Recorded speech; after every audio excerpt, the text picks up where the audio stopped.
محبت نہ سبحان اللہ فرما دیں۔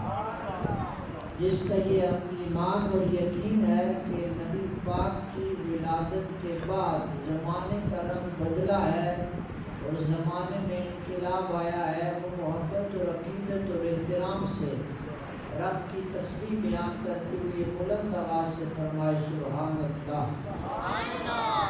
آقا تیرے آنے سے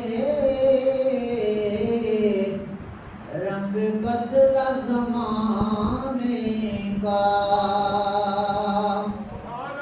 ہیبت سے تیرا ہیبت سے گرا تیری ہر بت بت خانے کا۔ میرے آقا و مولا صلی اللہ علیہ وسلم کی ولادت باسعادت ہوتی ہے مکہ المکرمہ میں۔ سرکار 12 ربیع الاول پیر کے دن صبح کے اجالے آ رہے ہیں، رات کے اندھیرے جا رہے ہیں، آمینہ کے لال کی اس کائنات میں جلوہ گری ہو رہی ہے۔ کائنات کے اندر منظر کیسا ہے؟ کائنات کے اندر کوئی بتوں کی عبادت کر رہا ہے، کوئی سورج کو خدا بنا کے بیٹھا ہے، کوئی چاند کو معبود بنا کے پوج رہا ہے۔ اس زمانے کے اندر، اس ماحول کے اندر گرامی مرتبت حضرات ستاروں کی عبادت کی جا رہی ہے، بتوں کی عبادت کی جا رہی ہے۔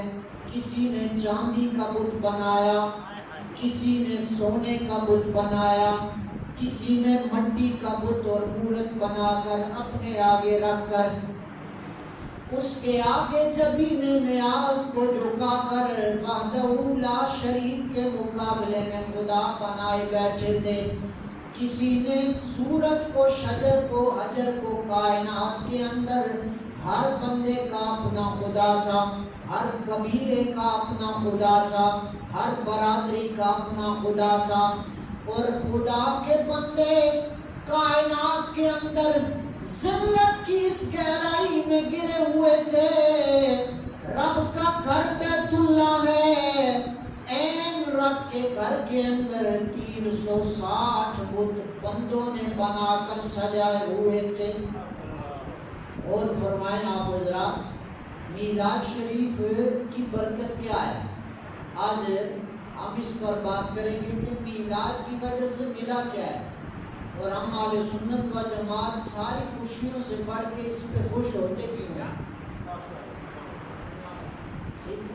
اس پر آپ نے آج غور فرمانا ہے کہ سب سے بڑی خوشی ہمارے لیے ہے کیا ہے، اور اس خوشی کی ریزن کیا ہے، سبب کیا ہے، ہم اتنے خوش ہوتے کیوں ہیں؟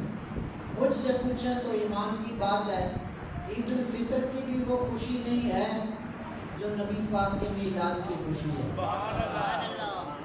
آپ کنجوسی سے سبحان اللہ نہ فرمائیں، خوش دلی سے سبحان اللہ فرمائیں۔ سارے بندے بولو سبحان اللہ، بچے بھی بولو سبحان اللہ۔ بڑی عید کی اتنی خوشی نہیں ہے جتنی سرکار کے میلاد کی خوشی، لیلۃ القدر کی بھی اتنی خوشی نہیں ہے جتنی میلاد کی خوشی ہے۔ آپ پوچھیں حضرت وہ کیسے، تو میں عرض کر دوں گا پیارے، عید چھوٹی ملی ہے تو میلاد والے کا صدقہ ہے، عید بڑی ملی ہے تو میلاد والے کا صدقہ ہے، قرآن ملا ہے تو میلاد والے کا صدقہ ہے، لیلۃ القدر ملی ہے تو میلاد والے کا صدقہ ہے، کائنات کی ہر خوشی ملی ہے تو مدینے کے تاجدار کا صدقہ ہے۔ قرآن ملا ان کے صدقے، عرفان ملا ان کے صدقے، ایمان ملا ان کے صدقے، بلکہ رحمان ملا ان کے صدقے۔ ہر شہر اپنے اپنے حبیب کے صدقے میں عطا فرمائی ہے۔ توجہ ہے حضرات؟ ثنا خان جتنے بیٹھے ہیں آپ بھی آج پورے ذوق کے ساتھ، پورے جذبے کے ساتھ میلاد شریف کے دن، تاکہ ہماری جو ایمانی تیاری ہے وہ پوری ہونی چاہیے، پاک کی آمد کا کوئی لمحہ ضائع نہیں ہونا چاہیے۔ سرکار کی ولادت کے لمحات کو بابرکت بنا کر، یادگار بنا کر، قیمتی بنا کر، رب کی رضا کا ذریعہ بنا کر رب کو بھی راضی کرنا ہے اور نبی پاک کو بھی راضی کرنا ہے۔ کا گھر ہے. ساری دنیا کے مسلمان کسی مکتبہ فکر کا ہو، مشرق کا ہو یا مغرب کا، شمال کا ہو یا جنوب کا، کسی زبان والا ہو، کسی رنگ والا ہو، کسی نسل کا ہو، سارے سجدہ کس کو کرتے ہیں؟ اونچا بولو. اللہ کو کرتے ہیں. منہ کس طرف کرتے ہیں؟ بیت اللہ کی طرف. سجدہ اللہ کو اور منہ بیت اللہ کی طرف. اور یہ مسئلہ یاد رکھنا، بیت اللہ کو سجدہ نہیں کرتے ہیں. گل سمجھ آ رہی ہے؟ سمجھنے نکالنا بڑی باریکی نکالنا، سمجھو اس کا. توحید کا بہت بڑا نقطہ ہے. بیت اللہ کو ہم سجدہ نہیں کرتے. ادھر اٹھ کے نہیں جانا ہو، جڑے مسیتی آ کے پھر پیچھے جانا ہو. مسیتیوں تو نس کے شیطان جانا ہو. چنگے بندے محاوریاں تیار کر کے بھیجیاں، چلو جمعہ پڑھو تو ہم مسیتی آ کے باہر نس جانے. اللہ میرے بندے بیٹھ جاؤ میرا بچہ شاہ، اللہ برکتیں دے. آپ چند لمحے آپ باہر جائیں گے، اندر آئیں گے.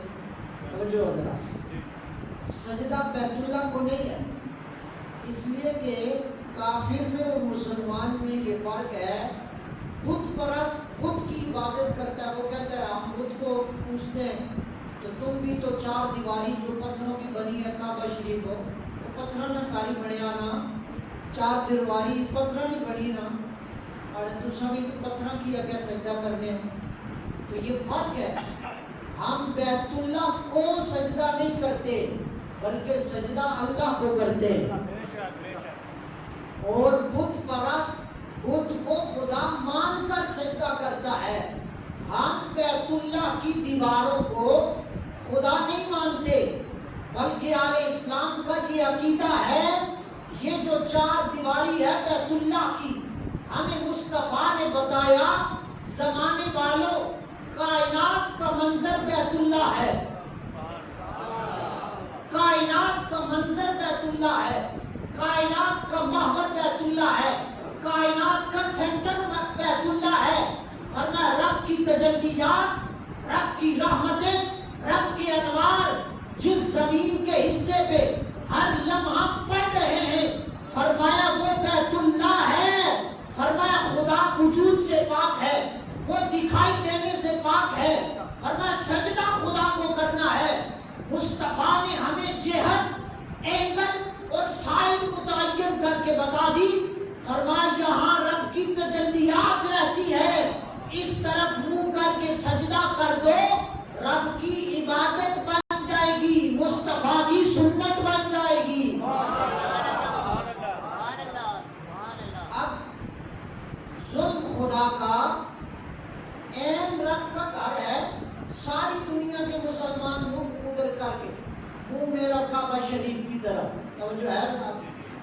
توجہ فرمایا میرا منہ خانہ کعبہ شریف کی طرف. وہ دور 1500 سال پہلے اللہ کا گھر ہے، بیت اللہ ہے، اور وہاں بندوں نے اپنے ہاتھ سے بنائے ہوئے بت رکھے ہوئے ہیں. بندوں نے اپنے ہاتھ سے بنائی ہوئی مورتیاں رکھی ہوئی ہیں، اور رب کے گھر میں غیر خدا کی عبادت ہو رہی ہے. ساری دنیا کا مسلمان اس بات پہ تو متفق ہے نا کہ اللہ ایک ہے، سرکار اللہ کے آخری نبی ہیں. کوئی میلاد ہمارے طرح نہیں مناتا، نہ منائے، لیکن اس نقطے پہ آ جائے کہ رب کے گھر کو بتوں سے پاک کیا تو کس کے آنے نے پاک کیا. سمجھ آ رہا؟ ایک بندے نال گفتگو کر رہے ہیں، ایک بندوں سے گفتگو کرنا. میرے سامنے باشعور لوگ بیٹھے ہیں. آپ رب کا گھر پاک ہوا بتوں سے، لیکن کیا کس نے؟ کس کے آنے پہ پاک ہوا؟ تو ہر صاحب شعور یہ کہے گا کہ مصطفیٰ کی آمد کا صدقہ تھا. تیری آمد تھی کہ بیت اللہ مجرے کو جھکا. سرکار کی آمد کا صدقہ تھا. ادھر مصطفیٰ کی آمد ہو رہی ہے، ادھر رب کی عبادت کا مرکز، رب کا گھر، رب کی تجلیات کا مرکز بیت اللہ بتوں سے پاک ہو رہا ہے. اور آمد مصطفیٰ پر اعلان کیا جا رہا ہے، او زمانے والوں سنو سنو، آج کے بعد رب کے گھر کے اندر بھی عبادت خدا کی جائے گی اور کائنات کے ہر حصے میں عبادت خدا کی جائے گی، اس لیے کہ آج وہ آیا ہے جس نے مخلوق کو خدا کی معرفت عطا فرما دی ہے۔